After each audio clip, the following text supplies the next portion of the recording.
Hi friends, welcome to Sikdar's academy. Sikdar's একাডেমিতে সবাইকে স্বাগত।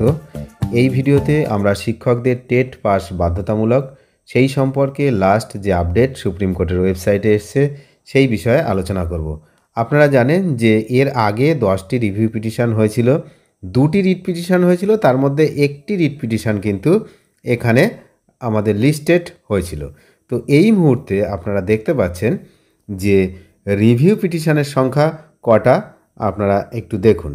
1, 2, 3, 4, 5, 6, 7, 8, 9, 10, 11, 12, 12খানা হচ্ছে রিভিউ পিটিশন ইতিমধ্যে হয়েছে।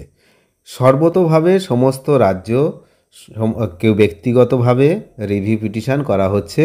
এই যে 1 সেপ্টেম্বর 2025 যে রায়, যে 23 আগস্ট 2010 অর্থাৎ 23 আগস্ট 2010-এর আগে যে সমস্ত শিক্ষক নিযুক্ত হয়েছেন আপার প্রাইমারি এবং প্রাইমারিতে, তাদের যাদের হচ্ছে কর্মজীবন 5 বছরের বেশি সময় বাকি রয়েছে তাদের টেট পাস করতে হবে। এখন তারপরে আমরা একটা মামলার উদাহরণ দিয়ে অনেক ভিডিও বানিয়েছি, যে কে মঞ্জুশ্রীর একটি মামলা।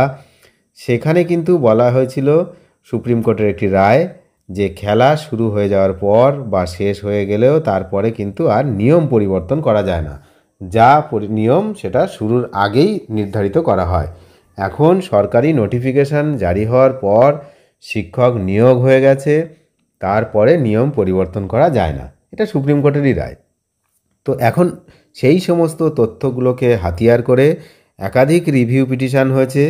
এখানে আমরা দেখতে পাচ্ছি যে রিট পিটিশন হয়েছে যেটা দুটো, তার মধ্যে একটা রিট পিটিশন এখানে লিস্টেড হয়েছে।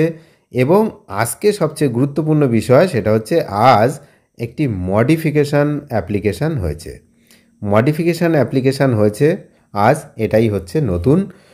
এই পর্যন্ত যে আপডেট তাতে নতুন বিষয় হচ্ছে 10টা রিভিউ পিটিশনের জায়গায় রিভিউ পিটিশন হলো 12টি, একটি হলো রিট পিটিশন, একটি হলো মডিফিকেশান অ্যাপ্লিকেশান। এখন মডিফিকেশান কেন চাওয়া হয়েছে? যেহেতু পূর্ববর্তী কিছু রায় সেগুলোকে দেখিয়ে, এবং এই যে বিষয়টা যে যেহেতু নিয়োগ হয়ে গেছে, নিয়োগ হয়ে যাওয়ার পর কিন্তু নিয়ম পরিবর্তন করা যায় না বা কোনো নিয়ম চাপিয়ে দেওয়া যায় না, এটা কিন্তু আইনের মানে না, এই আইন চলে না। তো যাই হোক, এখন দেখা যাবে যে এই যে মডিফিকেশান যে অ্যাপ্লিকেশান করা হয়েছে এই রায়ের কোনো মডিফাই হয় কি না। তো আপনারা জানেন যে এই প্রসঙ্গে ত্রিপুরা হাইকোর্টের একটি রায়, সেই রায়ের এগেনস্টে আবারও কিন্তু সুপ্রিম কোর্টে যে চ্যালেঞ্জ হয় সেই চ্যালেঞ্জেও কিন্তু বিচারপতিরা জানিয়ে দিয়েছেন যে আপাতত ত্রিপুরা হাইকোর্টের যে বিষয়টা, ত্রিপুরা হাইকোর্টের যে রায়ের বিষয়টা, সেটার জন্য কিন্তু তাদেরকে রিটেন সাবমিশন করতে বলা হয়েছে। এবং সেখানে বিচারপতিরা পরিষ্কার বলেছেন যে এই যে রায়, যেটা 1 সেপ্টেম্বরের রায়, সেই রায়টাকে নিয়ে ইতিমধ্যে বিভিন্ন স্টেট এবং অনেক ব্যক্তিগতভাবে অনেক রিভিউ পিটিশন হয়েছে, সেগুলো আমরা খবর রেখেছি। তো সেদিকে কি হয় তার উপরে নির্ভর করছে কিন্তু ত্রিপুরার কেসটাও। তো যাই হোক, এখন লাস্ট আপডেট হচ্ছে এই মডিফিকেশান আবেদন হলো, তার মানে যে রায়টা, সেই রায়টাকে যদি কিছুটা মডিফাই করা যায়। অনেক ধন্যবাদ শেষ পর্যন্ত দেখার জন্য। চ্যানেলে নতুন হলে অবশ্যই চ্যানেলটিকে সাবস্ক্রাইব করে সঙ্গে থাকবেন। Thank you.